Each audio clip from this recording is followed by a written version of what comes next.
Alors d'où vient la foi ou bien comment avoir la foi? Et juste avant, on va relire notre passage de référence dans Hébreux 11 au verset 1.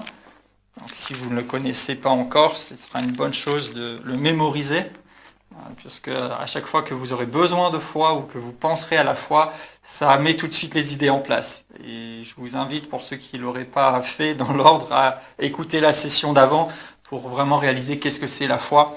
La foi, Hébreux 11, 1, c'est une ferme assurance des choses qu'on espère et une démonstration de celles qu'on ne voit pas. En fait, la foi, elle vient donner de la substance à ce qu'on espère. Elle vient rendre légal, rendre réel. Elle nous permet de posséder ce que Dieu a déjà accompli pour nous et de rester dans la bonne position jusqu'à ce que ça arrive. Au verset 2, il est dit « Pour l'avoir possédé, les anciens ont obtenu un témoignage favorable. » Et c'est bien d'avoir un témoignage favorable. Qui veut un témoignage favorable? Ouais, moi aussi. Un bon témoignage devant Dieu, c'est le plus important, et aussi au passage devant les hommes. C'est bon d'avoir un témoignage favorable, que les gens puissent voir, bah ouais, il a la foi, ou il a cru, et voilà ce qui se passe dans sa vie, et les choses se passent bien. Les choses trouvent toujours une issue positive, même si ça ne veut pas dire qu'il ne nous arrive jamais rien. D'ailleurs, s'il nous arrivait jamais rien de difficile ou qui nous mette au défi, on n'aurait jamais l'occasion non plus d'exercer notre foi, et on ne verrait pas de la même façon la main de Dieu. Donc la foi nous permet aussi d'avoir un témoignage favorable. Au verset 3, il est dit, c'est par la foi que nous reconnaissons que l'univers a été formé par la parole de Dieu, en sorte que ce qu'on voit n'a pas été fait de choses visibles. Et on va tout de suite aller à notre deuxième passage, spécialement pour cette session, qui est Romains 10, et au verset 17. Romains 10, 17. Quelqu'un le connaît? Oui. La foi vient de ce qu'on entend. Et ce qu'on entend vient de la parole de Christ. Donc c'est nos deux passages, et particulièrement celui-ci comme référence. C'est simple, c'est écrit. D'où vient la foi? Elle vient de ce qu'on entend. Et de ce qu'on entend de la parole de Christ. Et je le mets en parallèle avec ce qu'on vient de voir au verset 3, sur lequel on reviendra après. Ça n'a pas été fait de choses visibles. Donc la foi ne vient pas de ce que nous entendons, voyons ou saisissons seulement physiquement de ce qui se passe autour de nous. Et d'ailleurs, nous l'avions introduit la dernière fois, la foi ne se base pas juste sur nos 5 sens physiques, ça c'est la foi naturelle qui nous permet de vivre au quotidien, mais la foi qui produit une différence, la foi qui nous permet de saisir ce que Dieu a accompli pour nous, eh bien, elle ne se base pas sur des choses visibles, mais elle se base sur ce qu'on entend de la parole de Christ. Et donc notre sujet aujourd'hui, c'est comment avoir la foi, ou bien d'où vient cette foi. La foi vient de la parole. Et ici, le mot parole, c'est un mot grec avec lequel certains doivent être familiers aussi, qui est rhéma. La foi vient du rhéma. Pourquoi préciser ça? Parce qu'en fait, dans le Nouveau Testament, quand il est dit parole, ou pour désigner la parole de Dieu, il y a deux termes qui sont utilisés. Le premier, c'est logos, et le deuxième, c'est rhéma. Et en fait, logos, littéralement, c'est quand quelqu'un écrit ou parle au sujet de choses qui le concernent, ce qui le définit, ce qu'il pense, ce qu'il aime, ce qu'il n'aime pas, ce qu'il a fait, peut-être ce qu'il va faire, etc. Et en fait, Dieu s'adresse à nous à travers un logos. Le logos, il est là. C'est la parole écrite de Dieu. En fait, quand on lit la Bible et quand on regarde tout ce qui est dit, on apprend énormément de choses au sujet de Dieu. On peut apprendre à le connaître, on peut savoir ce qu'il n'aime pas, ce qu'on devrait faire, ce qu'on ne devrait pas faire. Tout ça, c'est le logos. C'est un écrit qui nous est donné pour avoir un certain nombre d'informations. Mais ici, la parole dit, la foi vient de ce qu'on entend, et ce qu'on entend du rhéma de Christ. Donc le logos, c'est excellent et c'est un fondement absolu, et je repréciserai tout à l'heure, mais le logos tout seul ne produit pas la foi. Ce qui produit la foi, c'est un rhéma. Alors qu'est-ce que c'est qu'un rhéma? En fait, le mot rhéma, ça s'applique à une parole spécifique ou qui est donnée en particulier. Et en fait, le rhéma, c'est une révélation. Le réma, c'est quand une parole devient quelque chose de personnel et de vivant en vous. Le réma, c'est quelque chose qui va répondre et s'appliquer à une situation précise que vous vivez et qui va résonner particulièrement dans cette situation. Et il y a plusieurs façons, on verra ça tout à l'heure, j'en ai juste mis en lumière 3, dont nous pouvons recevoir ce réma. Et l'une des manières de recevoir le réma, c'est à travers le logos. Donc, c'est-à-dire qu'en fait, Dieu nous adresse des rémas quand nous lisons le logos. C'est-à-dire quand nous lisons sa parole, quand nous méditons sa parole, eh bien, c'est pas juste que nous connaissons, nous avons des informations sur lui, mais à un moment donné, à mesure que nous passons du temps, j'allais dire, nous avons une relation avec sa parole, eh bien, il y a des choses qui sont juste écrites et qui ont été écrites il y a de cela bien longtemps. Certains des textes datent de plusieurs millénaires, mais qui tout d'un coup aujourd'hui prennent une signification et s'appliquent à ma vie. Et en fait, quand ce texte qui a été écrit il y a bien longtemps et qui est finalement figé sur du papier ou quoi, c'est un logos, mais quand il prend tout d'un coup une signification dans ma vie, ça devient un réma. Et en fait, ce qui va produire la foi, c'est donc un réma. La parole de Dieu nous montre régulièrement comment Dieu honore la foi et comment la parole de Dieu va produire du résultat. Et on va regarder plusieurs exemples ensemble. Mais juste avant, Jésus fait aussi une mise en garde. Et notamment, pour ceux qui notent, vous pouvez noter Marc 7, verset 13. Et en fait, dans ce passage, Jésus met en garde les gens en disant « Vous annulez la parole de Dieu avec vos traditions humaines ». Et donc avant d'aller plus loin et de réaliser comment la parole de Dieu produit une foi authentique en nous, quand elle devient un réma et va produire du résultat, je veux juste nous dire attention, parce qu'on peut aussi annuler la parole de Dieu, c'est-à-dire la rendre inactive ou inefficace à travers seulement des traditions, à travers seulement des petites habitudes ou des petits rituels, ou même comme on l'a entendu tout à l'heure, en enfermant finalement Dieu ou son action dans des idées préconçues, ou en pensant que Dieu ferait toujours de la même manière, ou juste en répétant toujours les mêmes choses, mais qui finalement ne sont pas une vraie réalisation et réellement la nourriture et l'objet de notre foi au moment que nous vivons. Donc, on peut annuler la parole de Dieu, mais c'est absolument pas ce que nous voulons faire. Et ce n'est pas ce que nous faisons. Nous ne sommes pas des gens de tradition, nous sommes des gens de relation avec Dieu. Et quand nous sommes en relation avec Dieu, nous marchons par révélation. Et nous marchons de gloire en gloire et de victoire en victoire, parce que Dieu parle et sa parole est efficace. Hébreux 12 dit d'ailleurs que la parole de Dieu est efficace, qu'elle est tranchante et qu'elle peut séparer des choses qui pour nous sont intimement liées. Mais cette parole a vraiment une puissance et c'est ce que nous voulons expérimenter. Donc le réma, c'est une parole vraiment à propos que nous pouvons saisir et qui va changer notre position et notre vie, et à travers ça va changer notre situation. Ce qui est merveilleux, c'est que la parole de Dieu est puissante. Et si c'est vrai que nous pouvons risquer de l'annuler à travers une mauvaise attitude, nous avons aussi le droit et la capacité de l'activer et d'en libérer la puissance avec la bonne attitude. Et la bonne attitude, c'est d'accueillir cette parole de Dieu, de la recevoir et de marcher avec. Alors, il faudra être encore un tout petit peu patient parce qu'on va pas à pas, comme j'ai dit avant. Aujourd'hui, on veut surtout voir d'où vient la foi, comment avoir la foi. Mais dans les sessions qui viennent, on va regarder aussi comment, de façon pratique, vivre et libérer et manifester cette puissance et ce pouvoir, si j'ose dire, que nous avons reçu, parce que la foi est un pouvoir. La foi est un droit, la foi est une autorité qui nous donne accès à la puissance infinie de Dieu. Mais pour l'instant, d'où vient la foi? La foi vient d'un réma. Vous connaissez bien l'histoire de la naissance de Jésus qui est rapportée dans les évangiles, et particulièrement dans Luc 1. Là aussi, je le cite, vous pouvez noter en passant.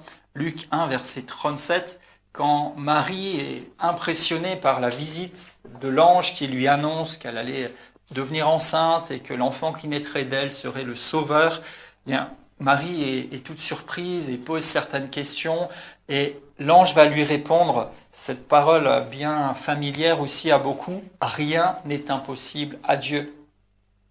Sauf que c'est incomplet comme traduction, parce que dans le texte original, il y a écrit réma à la place de rien, ou du moins avec rien. Et donc on peut reformuler en disant qu'aucun réma n'est impossible à Dieu. Autrement dit, tout réma est possible. Toute parole révélée, toute parole que Dieu vous communique a le pouvoir de se réaliser. Et on va voir comment ça peut fonctionner. Et l'un des premiers éléments qu'il faut vraiment garder à l'esprit, on en a parlé brièvement la dernière fois et je vais mettre l'accent dessus, c'est que la foi est générée dans votre cœur. La foi est générée dans votre cœur. Et quand on parle du cœur ici, en fait, on veut parler de l'esprit, c'est-à-dire votre être intérieur. Donc, d'où vient la foi ? Elle vient de la parole de Dieu. Et tout à l'heure, on verra donc de façon pratique 3 aspects de comment on peut recevoir ce réma. Mais la foi vient de cette parole de Dieu quand elle est reçue dans notre cœur. La foi est générée dans notre cœur. La foi n'est pas générée dans la tête parce que nous acceptons quelque chose. La foi est générée dans notre cœur, au plus profond de nous-mêmes, dans notre esprit. C'est ce qui nous donne une conviction. Il dit la foi est une ferme assurance des choses qu'on espère, une démonstration de celles qu'on ne voit pas. Comment vous pouvez être fermement assuré? Comment vous pouvez avoir la conviction absolue de ces choses? Parce que quelque part au plus profond de vous-même, il y a quelque chose qui témoigne et qui vous dit c'est ça. Et même quand vos yeux physiques et quand vos oreilles physiques et quand vos sens physiques ne vous disent pas ça, au fond de vous, vous savez. Parce que la foi, elle est générée dans votre esprit. Donc, nous venons de le voir, ce qu'on voit n'a pas été fait de choses visibles. Et en fait, quand nous recevons une révélation personnelle du Seigneur Jésus-Christ, au fond de nous-mêmes, on sait qu'il est le Créateur, on sait qu'il nous aime, on sait qu'il nous a sauvés, même si on ne peut pas le démontrer physiquement. Mais vous le savez, au fond de vous-même. D'accord ? C'est dans votre cœur, c'est dans votre esprit que ça se passe. Et c'est basé non pas sur des choses visibles, mais sur ce qui se passe dans l'invisible, mais qui est tellement réel et tellement tangible. Parce que finalement, avant d'exister dans le monde visible ou physique, les choses ont existé dans l'invisible et dans le monde du spirituel, mais elles sont ensuite amenées à la réalité. Dieu lui-même, lors de la création, il savait déjà ce qu'il voulait faire. Ça existait déjà dans sa pensée. Et l'Écriture témoigne plusieurs fois, notamment à travers le prophète Jérémie, et aussi dans les psaumes, qu'avant même qu'on existe, Dieu nous connaissait déjà. Ce qui veut dire qu'on existait déjà, quelque part, dans la pensée de Dieu, dans le spirituel, dans l'esprit, on existait déjà. Mais il y a un moment où c'était le bon moment, et où Dieu a déclenché ce qu'il fallait pour que nous existions dans le monde naturel. Et dans la création, Dieu avait une idée de ce qu'il voulait faire, et à un moment donné, il va parler. Et les choses vont se mettre en place et se réaliser. Donc les choses existent d'abord dans l'invisible et ensuite dans le visible. Donc la foi, elle est générée dans notre cœur ou bien dans notre esprit. La foi, c'est pas d'abord ce que je fais ou ce que je dis ou ce que je démontre, même si on verra plus tard qu'il y a des façons pratiques de témoigner de notre foi. Mais la foi authentique, c'est pas ce qui est extérieur, c'est d'abord ce qui se passe à l'intérieur. La foi est générée dans mon cœur, dans mon esprit. Romains 10, verset 8. Donc, si vous y étiez tout à l'heure, on n'est pas loin. Romains 10, 8, il est écrit « La parole est près de toi, dans ta bouche et dans ton cœur. Or, c'est la parole de la foi que nous prêchons. » Et ici, je voudrais juste m'arrêter sur cette simple phrase « La parole est près de toi, dans ta bouche et dans ton cœur. » Dans ta bouche, on en reparlera plus tard. Mais où est la parole ? Dans ton cœur. Et même si elle est dans ta bouche, elle doit être aussi dans ton cœur. La parole est près de toi, dans ton cœur. Donc on a besoin de chérir la parole dans notre cœur. Un des passages de l'Écriture qui est vraiment fondamental pour moi et qui devrait l'être pour notre vie d'enfant de Dieu, notre vie spirituelle, c'est Proverbe 4, 23.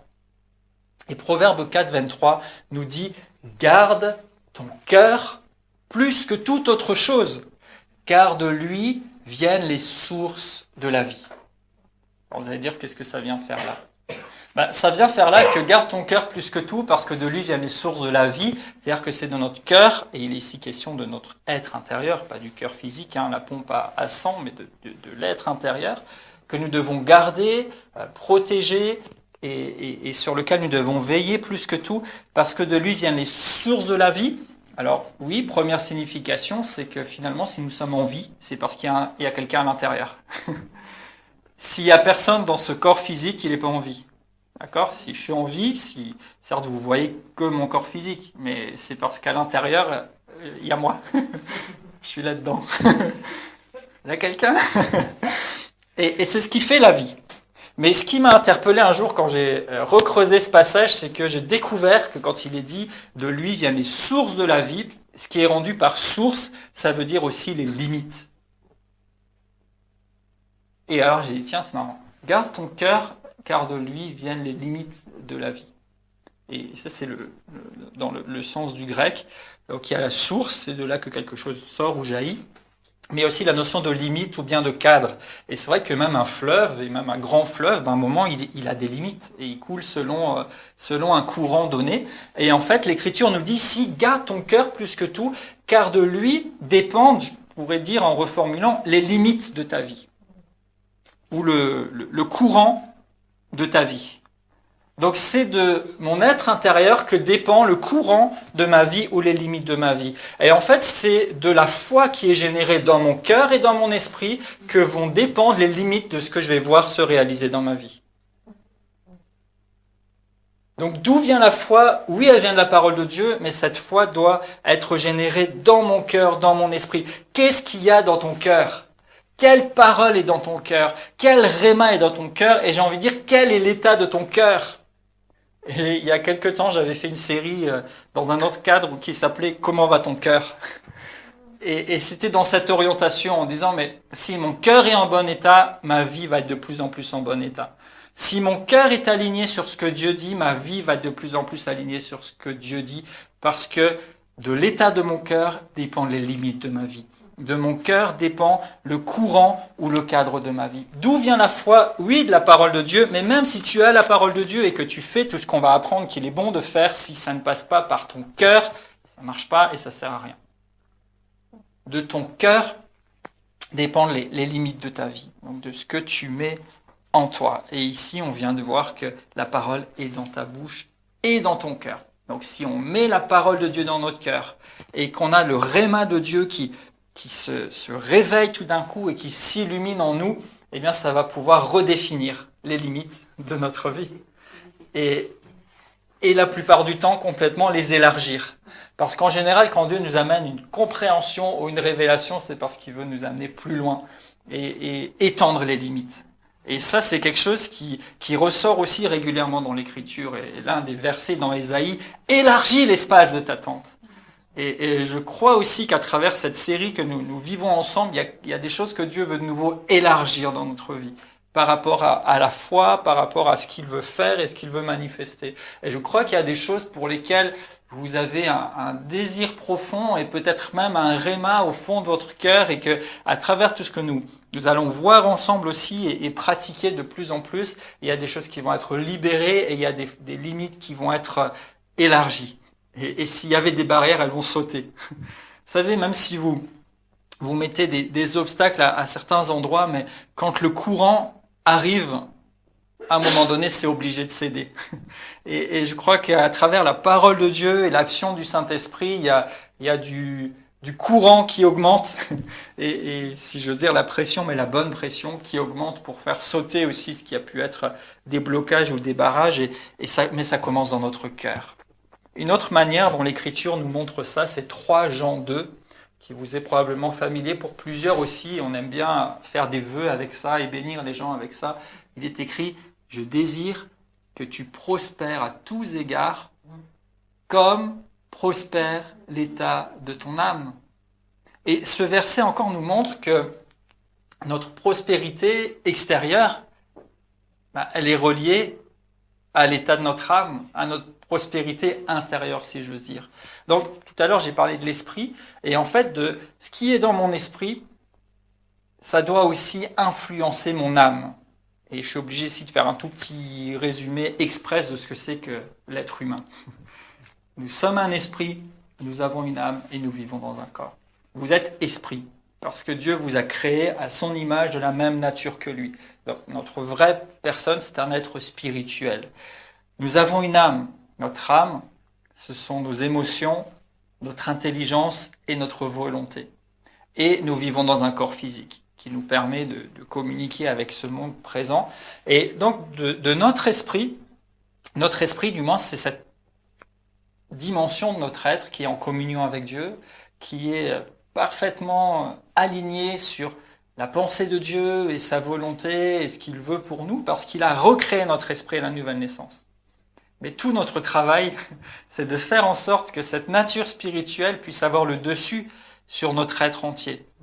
Notre âme, donc intelligence, émotion, volonté, et finalement que ça influence notre corps et même notre vie physique et naturelle. Et ici, on voit que, autant au niveau de notre esprit, c'est d'abord dans l'esprit que la foi est générée, et ça va ensuite se manifester dans notre vie, et l'état de notre âme aussi détermine notre vie.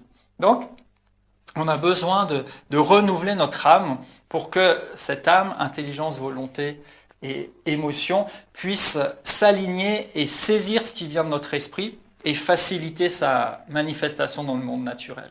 Et comment est-ce qu'on renouvelle son âme? C'est pas complètement le sujet, mais je le précise juste au passage. Romains 12, 2, soyez transformés par un renouvellement de l'intelligence. Et ailleurs dans l'Écriture, et particulièrement Jacques est pratique à ce sujet, en nous disant de pratiquer la parole, et en nous disant de pas seulement écouter la parole, et en nous invitant à recevoir avec douceur la parole de Dieu qui peut sauver notre âme. Sauver, régénérer, assainir et purifier. Donc, la foi est générée dans notre esprit. La foi est générée à l'intérieur de nous. Et comment est-ce qu'elle est générée? Par la parole de Dieu. Et là-dessus, nous avons cette illustration, toujours je cite juste en passant, mais la parabole des terrains où Jésus enseigne à ses disciples une histoire d'un semeur qui sort pour semer et puis qui envoie du grain et du grain qui tombe dans différents terrains. Et dans ces différents terrains, le grain va pouvoir soit porter du fruit, soit pas. Et Jésus va donner l'interprétation, et c'est intéressant parce que c'est l'une des rares fois où Jésus donne l'interprétation de ces paraboles. En général, il raconte l'histoire, et bien sûr que nous pouvons aujourd'hui, avec la lumière de l'écriture en entier et l'inspiration du Saint-Esprit, comprendre ce qu'il a voulu dire, mais la parole d'elle-même dit que c'est volontairement que Jésus a parlé en parabole pour que les gens ne comprennent pas, parce qu'ils avaient encore le cœur endurci, et celle-ci, elle va être interprétée, et on peut lire cette interprétation dans Matthieu 13, au verset 19 à 23, donc on va directement sur l'interprétation que donne Jésus. Matthieu 13, 19 à 23, donc on peut la retrouver aussi dans d'autres évangiles, mais ici ça nous donne l'explication. Matthieu 13, 19, il est dit, quand un homme, ou quelqu'un, écoute la parole du royaume et ne comprend pas, le malin vient enlever ce qui a été semé dans son cœur. Cet homme est celui qui a reçu la semence le long du chemin. Celui qui a reçu la semence dans les endroits pierreux, c'est celui qui entend la parole et la reçoit aussitôt avec joie. Mais il n'a pas de racine en lui-même. Il croit pour un temps, et dès que survient une tribulation ou une persécution à cause de la parole, il y trouve une occasion de chute. Celui qui a reçu la semence parmi les épines, c'est celui qui entend la parole, mais en qui les soucis du siècle et la séduction des richesses étouffent cette parole et la rendent infructueuse. Et enfin, celui qui a reçu la semence dans la bonne terre, c'est celui qui entend la parole et qui la comprend. Il porte du fruit, un grain en donne 100, un autre 60 et un autre 30. Et ici, simplement, ça met en lumière que la parole de Dieu, nous pouvons l'entendre et la recevoir. Encore une fois, on va voir dans un instant comment, notamment. Mais nous devons faire attention. Et ça rejoint encore ce garde ton cœur. Ce matin, vous entendez des choses. Et d'autres fois, quand vous écoutez un enseignement, ou même quand vous méditez pour vous la parole de Dieu, ou dans votre communion avec Dieu, vous entendez des choses. Mais c'est pas pour ça que ça va automatiquement se mettre en action et se réaliser. Nous avons besoin de veiller. Parce qu'à l'image de ces terrains, il y a plein de choses de la vie quotidienne et de notre vie terrestre et notre réalité terrestre et humaine qui pourraient se mettre en chemin. Donc on a besoin d'écouter cette parole et de veiller à ce qu'elle soit gardée, j'ai envie de dire, de chérir et de protéger la parole de Dieu dans nos cœurs. Et ça, c'est de notre part. Et si nous le faisons, eh bien, ça va pouvoir réellement porter son fruit et agir dans notre vie. Donc, il y a différentes façons, mais notre part à nous, c'est de décider de recevoir la parole de Dieu et de décider, prendre une décision pour la foi. C'est une décision qui nous appartient. On peut choisir soit d'entendre les choses et dire « Ok, ben, c'est bien beau tout ça, bravo, merci », et puis continuer d'être comme on est. Ou bien on peut entendre et décider de recevoir et décider que nous allons vivre et marcher par la foi. Et je nous exhorte à vivre par la foi et à marcher par la foi. Et quand nous entendons des choses ou des témoignages ou des paroles inspirées de Dieu ou des prédications ou des messages qui sont ancrés dans l'Écriture, décidez de croire. Décidez de recevoir cette parole, décidez de la chérir dans votre cœur pour qu'elle puisse produire et que ce ne soit pas juste des choses qui passent comme ça et qui n'amènent finalement rien de concret. Alors justement, comment recevoir le réma ? Parce que c'est finalement ça le plus important puisque la foi vient d'un réma et que ce réma vient de la parole de Christ. Alors un premier moyen, si j'ose dire, par lequel on peut recevoir le réma qui va produire la foi, c'est tout simplement la parole écrite et révélée. Je vous ai parlé du logos il y a un instant. Le moyen qui est à notre portée à tous, et personne n'a d'excuse, c'est la Bible. Comment on reçoit un réma ? Plonge-toi dans le logos.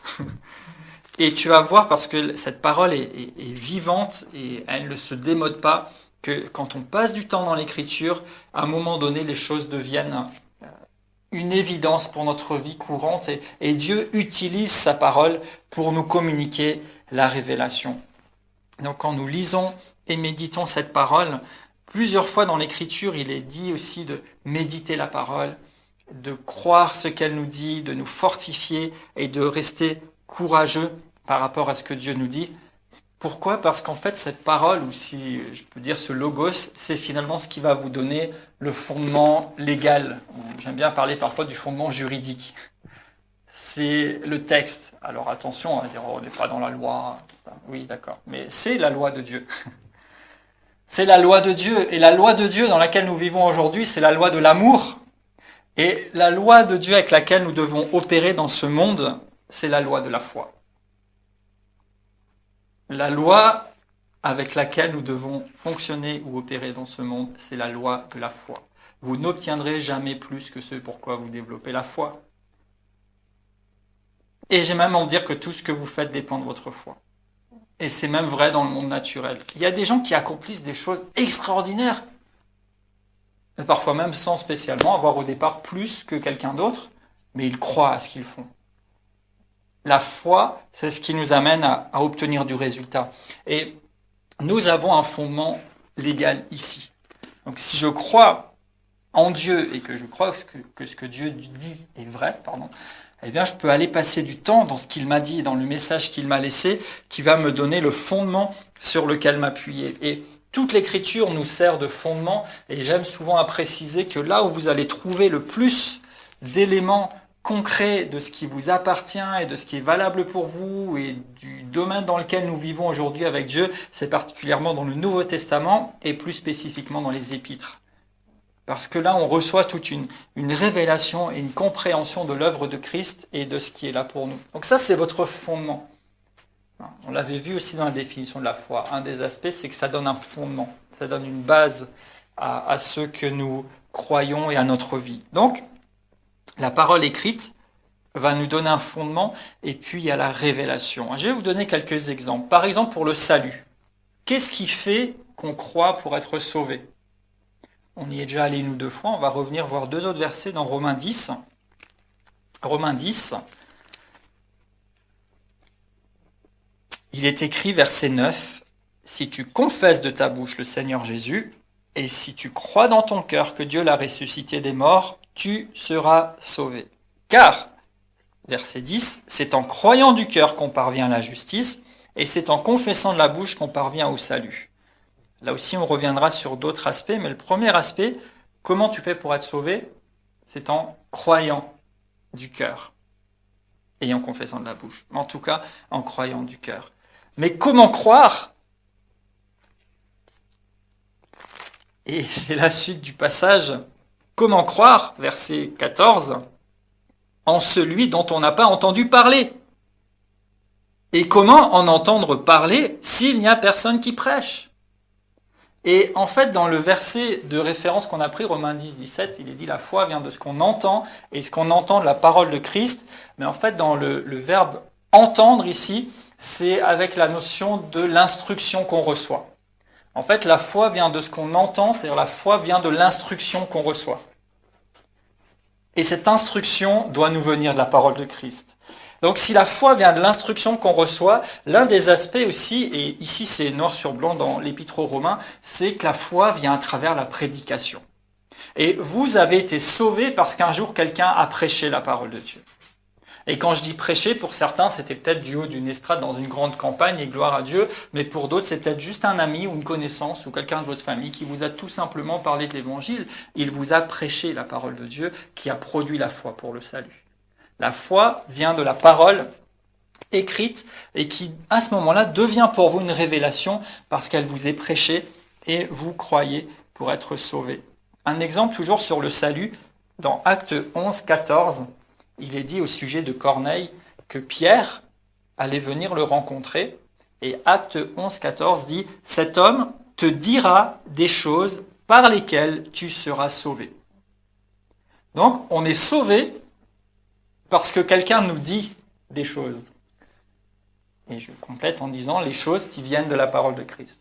Mais la prédication ou la parole qui nous est donnée, qui nous est dite, le fait qu'elle soit parlée, va pouvoir produire en nous, ou dans celui à qui nous parlons, la foi pour le salut.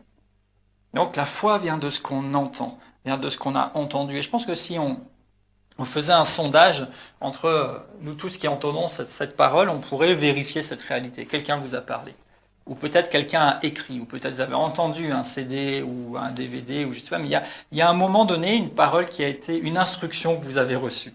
Et cette instruction vous a permis d'accéder à la foi pour le salut. Un autre exemple de cette foi qui vient d'une parole ou d'une instruction donnée, c'est lors d'une guérison dans Acte 14. Acte 14, les versets 7 à 10.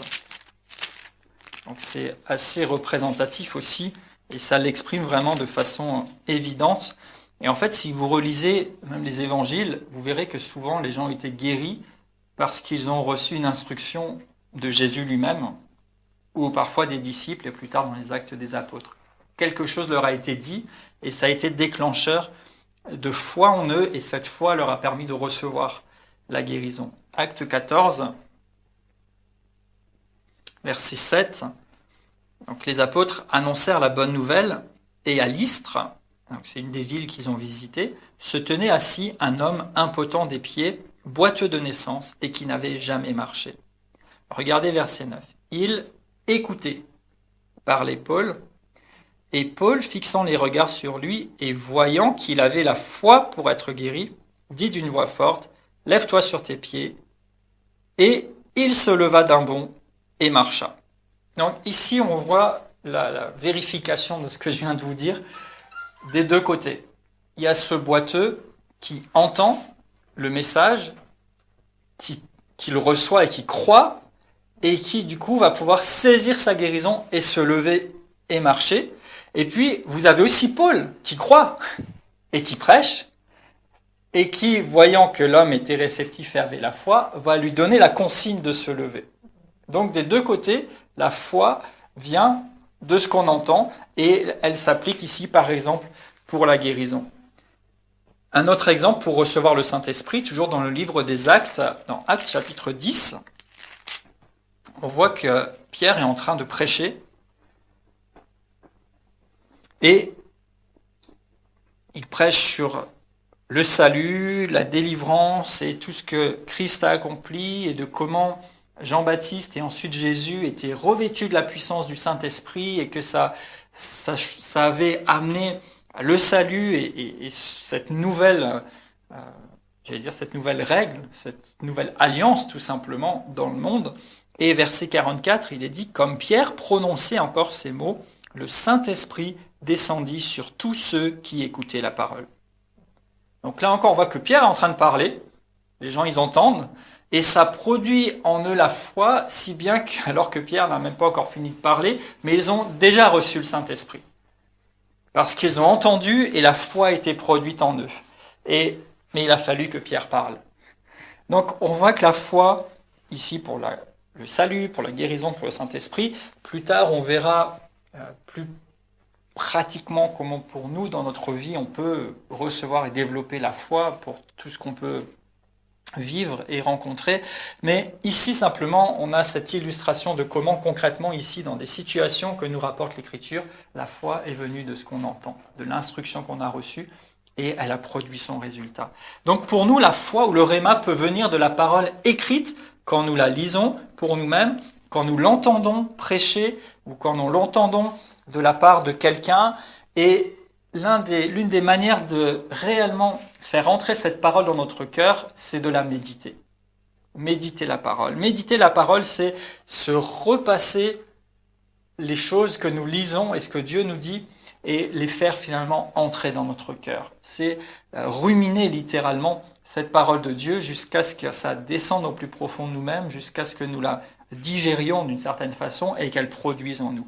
Et ici, on a plusieurs passages comme appui sur cette vérité. Dans le psaume 1, il est dit « Heureux celui qui trouve son plaisir dans la loi de l'Éternel et qui la médite jour et nuit.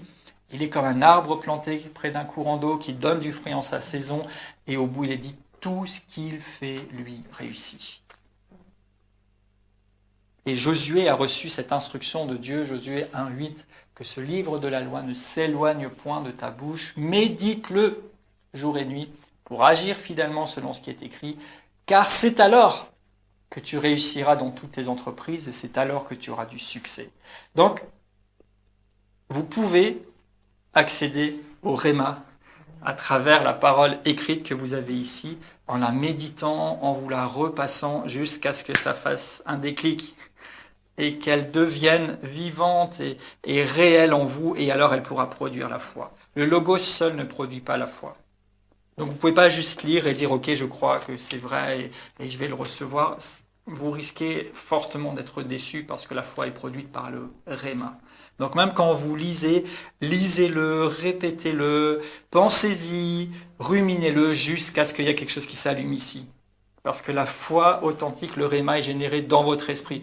Oui, pourquoi je montre toujours mon ventre? Parce que pour moi, l'esprit doit être quelque part par là.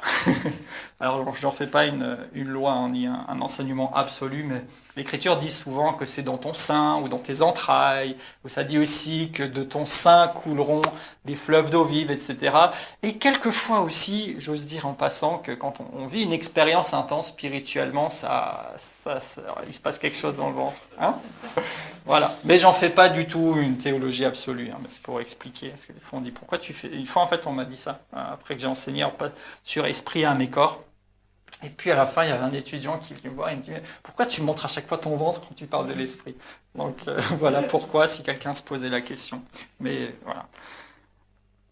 Donc, la parole écrite et révélée est une source pour nous d'un réma. Donc quand vous lisez cette parole ou quand vous l'entendez prêcher, ou quand vous entendez quelqu'un prêcher avec l'onction, avec une dimension de révélation, ça produit la foi en vous. Donc c'est une des façons dont on peut recevoir la foi et d'où vient la foi. Un deuxième aspect où vous volez, et qui est peut-être même le plus important, c'est à travers la communion avec Dieu. Comment recevoir un réma? Par la parole écrite et révélée, et aussi dans la communion avec Dieu. Jean 15, verset 7. Alors je vais un peu vite sur les lectures, si vous avez du mal à noter, et ensuite méditer ces choses aussi. Jean 15, verset 7, Jésus dit « Si vous demeurez en moi, et que mes paroles demeurent en vous, demandez tout ce que vous voudrez, et cela vous sera accordé. » Comment on fait pour recevoir tout ce qu'on demande? Il faut la foi. Comment on fait, ici, selon ce que dit Jésus, si vous demeurez en moi et que mes paroles demeurent en vous? Donc, mes paroles demeurent en vous, ça vient encore appuyer ce qu'on a vu. La foi vient de ce qu'on entend la parole de Christ, une révélation de sa parole, la foi vient d'un réma. Mais il dit aussi, si vous demeurez en moi et que mes paroles demeurent en vous. Donc la communion avec le Seigneur est aussi l'un des endroits, si je peux dire ça comme ça, où on peut recevoir un réma. Ou dans sa présence, quand on est là devant lui simplement, et il nous parle dans notre cœur, il nous parle en nous, et ça produit quelque chose, et ce réma nous est communiqué et va produire la foi. Matthieu 4,4 nous dit que l'homme ne vivra pas de pain seulement, mais de toute parole qui sort de la bouche de Dieu. Matthieu 4,4. Donc, pour entendre ce qui sort de la bouche de Dieu, il faut être suffisamment près de sa bouche. Même si sa voix est comme des torrents et qu'elle est puissante, mais ceux qui entendent ce que dit Dieu, c'est ceux qui écoutent. Ailleurs dans l'Écriture, il est dit Dieu parle tantôt d'une façon, tantôt d'une autre, mais on n'y prend pas garde. Mais ça ne nous concerne pas. Nous, on fait attention. Et on écoute ce que dit Dieu. Donc dans cette communion, le fait d'être dans sa présence, c'est un endroit où il nous communique des rémas, où il nous parle, où il nous révèle quelque chose qui va produire la foi. Et ici, j'ai plein d'exemples en fait. Dans l'Ancien Testament, les gens n'avaient pas de logos. Et pourtant, Dieu leur parlait et ils avaient la foi. Et ils avaient besoin de foi pour accomplir les choses extraordinaires qu'ils ont accomplies. D'ailleurs, quelqu'un dans l'Écriture est désigné comme le père de la foi. Oui, c'est Abraham. Et pourtant, Abraham n'avait pas la parole écrite de Dieu. Et Abraham n'avait même personne pour lui prêcher. Mais Abraham avait une relation avec Dieu. Parce que Dieu s'est révélé à lui. Et à partir de là, Abraham marchait avec Dieu. Et dans Romains 4, il est rendu témoignage à la foi d'Abraham. Et les versets 20 à 21 nous disent qu'il ne douta point au sujet de la promesse, mais il fut fortifié par la foi en donnant gloire à Dieu, ayant la conviction que ce que Dieu promet, il peut l'accomplir. Donc dans cette communion, dans le fait de marcher avec Dieu, d'entendre de Dieu, la foi peut être générée. On peut recevoir un réma à travers ce que lui-même nous communique directement quand on est en communion avec lui. Moïse n'avait pas la parole écrite. Et pourtant, l'Écriture nous dit que Moïse avait l'habitude de parler avec Dieu. Il entendait Dieu lui parler, lui transmettre des rémas qui produisaient la foi en lui, et lui-même parlait avec Dieu, il cheminait avec Dieu. On a parlé avant rapidement de l'annonce de la naissance de Jésus à Marie. Marie n'avait finalement que la parole de l'ange, donc oui, quelqu'un lui a prêché. Mais Marie a dû accepter cette parole et ça a produit la foi en elle. Les disciples cheminaient avec Jésus et ils étaient en relation avec lui. Et dans cette relation avec lui, ils recevaient des rémas. Pour nous, c'est le fondement légal, ce qu'a dit Jésus et ce qu'ont dit les apôtres, mais eux, ils n'avaient pas encore ça. Donc c'est dans cette relation avec Jésus, quand ils l'entendaient et quand ils le voyaient fonctionner, qu'à certains moments, des révélations leur étaient communiquées. Par exemple, quand ils étaient en chemin, après même sa résurrection, ils se sont dit, mais notre cœur brûlait en nous pendant qu'il nous parlait. Quand ton cœur brûle, c'est parce qu'il y a un réma. Ils se sont dit, mais c'est qui ce compagnon de chemin qui nous parle et que ça nous donne un réma, que ça brûle à l'intérieur de nous. Pierre, un jour, dira, tu es le Christ, le Fils du Dieu vivant. Et Jésus lui répond, mais tu es heureux parce que ce ne sont pas la chair et le sang qui t'ont révélé ça, c'est mon Père. Donc il a reçu directement cette compréhension ou cette révélation du Père dans sa relation avec lui. Paul va rendre témoignage dans 2 Corinthiens 12, verset 4, de quelqu'un qui a été enlevé et qui s'est trouvé au ciel dans la présence de Dieu et qui a entendu des paroles ineffables. Ici, quand il est dit parole, c'est toujours ce mot réma. Donc quand il était là, dans la présence glorieuse de Dieu, il a reçu des rémas directement, dans cette présence, dans cette communion avec Dieu. Jean, l'auteur de l'Apocalypse, va nous faire part de cette expérience où il rencontre le Seigneur et il entend une voix derrière lui et puis il voit quelqu'un et il tombe comme mort et puis se relève et il a toute la révélation de l'Apocalypse. Il a reçu un réma dans une rencontre avec Dieu. Et puis le troisième aspect que je voulais souligner ici de comment recevoir un réma, eh bien c'est par le témoignage de l'Esprit.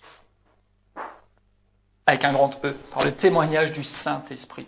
Aujourd'hui, on peut recevoir un réma à travers directement, et ça reste le moyen par excellence, la Bible, la parole de Dieu que nous lisons et que nous méditons, et que nous pouvons entendre prêcher, enseigner. On peut recevoir un réma directement dans notre relation et communion avec Dieu, et on peut recevoir un réma à travers le témoignage du Saint-Esprit. L'Écriture dit dans Romains 8, 14 et 16 que ceux qui sont fils de Dieu sont conduits par l'Esprit de Dieu, et que l'Esprit lui-même rend témoignage à votre esprit. Donc directement, le Saint-Esprit vient déposer dans notre esprit. Et quand il fait ça, ça devient un réma, une compréhension, une conviction intérieure à notre sujet. Mais nous allons pouvoir, et nous devons même, vérifier cette conviction intérieure avec la base légale, avec la parole de Dieu. Et le Saint-Esprit va toujours, ce que le Saint-Esprit vous dira sera toujours appuyé et conforté dans l'Écriture, la parole écrite. Toujours, toujours, toujours.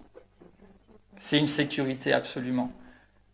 Et rappelez-vous, l'Écriture dit la lettre tue, mais l'Esprit vivifie. Donc rester que dans la lettre, que dans le logos, ça nous assèche et ça peut être destructeur.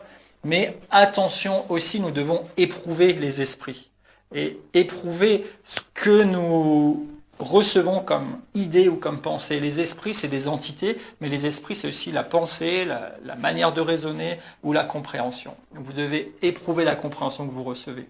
Mais vous savez, ce qui est merveilleux, c'est quand le Saint-Esprit met quelque chose en vous, peut-être que tout de suite vous ne savez pas, mais vous lui dites, Seigneur, montre-moi dans ta parole, ou bien confirme les choses. Et quelquefois, il vous dit une chose et il y a déjà le verset. Ça, c'est top. Il dit, tiens, moi, il me connaît, il sait que je vérifie. Je suis comme ça, c'est partie de ma personnalité, même dans la vie courante. Donc, en général, quand il me parle, il me dit déjà où aller. Mais nous devrions toujours le faire. Ça va vraiment nous garder.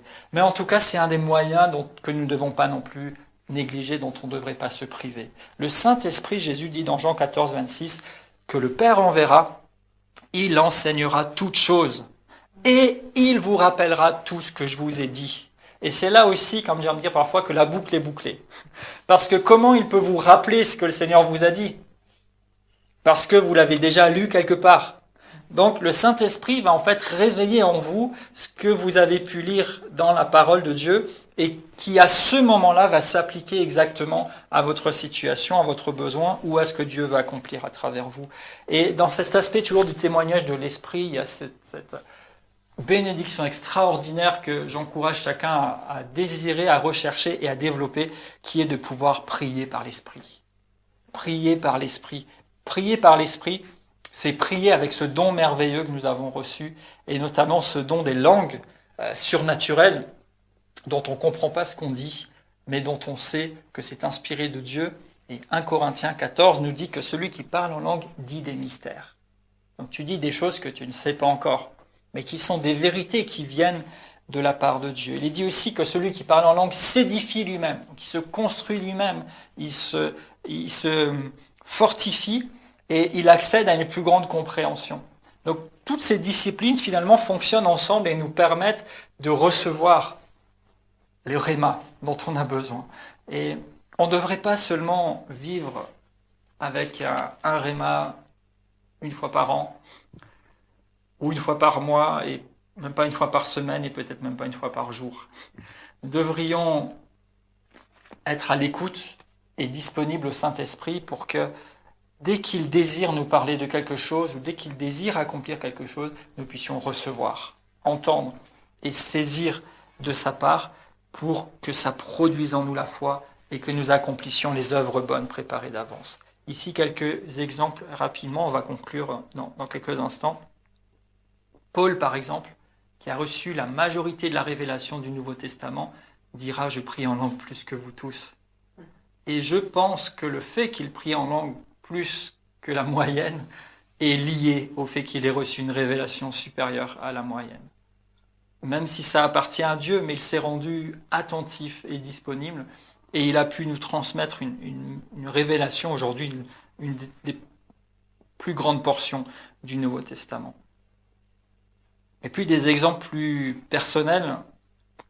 J'étais en voyage dans un pays en crise à cette période-là, et il y avait beaucoup de barrages de police et de contrôle à chaque fois. Et on est arrivé dans un de ces barrages de police, et l'officier a pris nos papiers, et dont mon passeport. Et puis il est resté avec le document pendant un long moment, et puis il est parti dans son petit bureau et tout ça. Et donc nous, on attendait toujours pour passer. Et j'étais en train de prier, j'ai dit, bon Seigneur, fais quelque chose, faut que ça passe, etc. Et, parce qu'il y a tout un arrière-plan aussi. Et en fait, à mesure que je priais, je me suis mis à prier en langue, tout simplement. Je me suis dit, c'est la meilleure chose, j'ai déjà dit tout ce que je savais dire. Donc j'ai prié en langue. Et en fait, pendant que j'étais en train de prier en langue, d'un coup, j'ai eu cette parole qui a résonné en moi. Vous faites les fonctions d'ambassadeur pour Christ. Donc, c'est quelque chose qui venait de la parole écrite, hein, c'est écrit, et qui à ce moment-là est devenu pour moi un réma. Et j'ai dit, mais attends, un ambassadeur, il a un passeport diplomatique, et il passe, j'allais dire comme une lettre à la poste, à condition que la poste fonctionne bien, mais elle ne soit pas en grève. Mais en tout cas, ça passe. Quand vous êtes diplomate, vous avez des avantages. Et donc, j'ai vraiment reçu, et ça a produit une foi, et, parce que les amis qui étaient avec moi s'inquiétaient un peu aussi, et puis d'un coup, je ne vous inquiétez pas, c'est réglé. Et juste quelques instants plus tard, l'officier est revenu avec un de ses... Je ne sais pas, je ne connais pas trop, mais c'était certainement un de ses responsables, parce qu'il avait plus de trucs accrochés à la veste. Et ils se sont excusés, ils nous ont laissé partir. Et juste, cette parole, en fait, qui s'est éveillée en moi, a produit la foi pour dire c'est fait, et un instant plus tard, c'était fait, c'était réglé. Et il y a tellement d'autres situations dans ma vie professionnelle. À un moment donné, je venais d'intégrer une entreprise depuis juste quelques mois, et il y a un poste qui s'était libéré, et j'y pensais comme ça, mais je me suis dit non, moi je viens d'arriver, je suis un des plus récents, et puis je suis un petit peu jeune, etc. Et donc j'ai laissé comme ça, et puis ça me travaillait quand même. Et à un moment donné, en priant par rapport à notre avenir et tout ça, je me suis dit, bon, je sais pas. Et un beau matin, je suis sorti avec une conviction intérieure en disant, ce poste, il est pour toi. Alors que je ne l'ai même pas demandé. Et j'avais cette conviction en moi à partir de ce moment-là. Et alors, j'ai simplement mis en pratique ma foi. Et j'ai commencé à remercier le Seigneur et à déclarer les choses, mais sans rien dire à personne. Et je me souviens que j'étais dans le bureau de l'endroit dont j'étais responsable à ce moment-là. Et quand ça m'est tombé dessus, si je peux dire, et dans les jours qui suivent, je ne sais plus, c'était 2 ou 3 jours, en tout cas dans la même semaine, le dirigeant du groupe pour lequel je travaillais est venu me rencontrer.